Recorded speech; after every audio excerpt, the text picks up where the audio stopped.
Hey Teeny, we're here because we tried your mac and cheese recipe and it was so disgusting that we're so disappointed and in awe of how horrible it tastes. This cost us $147 to make the worst mac and cheese we've ever tried in our entire life. I'd rather get Kraft mac and cheese than this, and that says a lot because I don't like Kraft.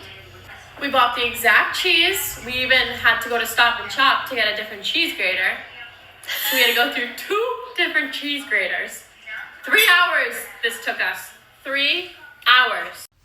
I have seen a lot about this. Okay, I am going to be gracious to you in that I would never use evaporated milk in a macaroni cheese. Neither would I ever buy, what is it, these boxes that you use. They are absolutely vile. Macaroni cheese is simple. Also, I would use macaroni. It's in the name, macaroni cheese. But use whatever. I have used whatever I've got. And God knows how it costs you £100. I do that because it is a really cheap meal and filling meal. First thing, when you boil your pasta, you must boil it in water that is as salty as the sea. Lots and lots of salt.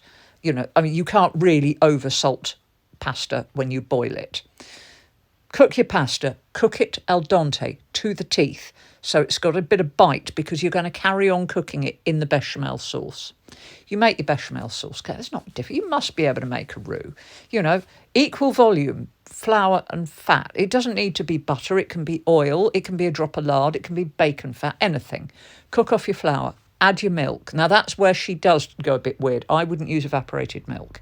I would use ordinary milk, but I would use cream in it as well. I would not use, I'm not sure what she put in, I wouldn't use garlic powder. Lots of, well, not too much salt, some salt, because you've already salted the pasta, so the pasta is nice and salty. Lots of pepper, really good grinded pepper. Big spoonful of mustard, big dollop of mustard in there, and a good shake of Worcestershire sauce, Liam Perrins, in there. Give it a good stir. Whisk it till it's lovely and smooth, and it's the right thickness, which wants to be fairly thick, and grate in cheese. Now, I tend to use just cheddar.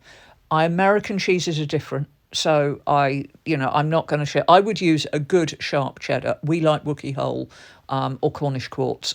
Number 7 Cornish Quartz is a really sharp cheddar.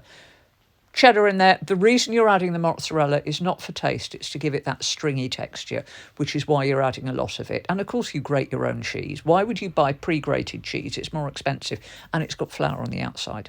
So you then dump your cheese into the bechamel sauce, give it a good stir, dump your pasta in, give it a good stir, put it all into your casserole dish, put some grated cheese on top and pop it in the oven till the top is nice and golden and bubbly. And the trick is just not to overcook the pasta, because if you do, it'll be a squidgy mess.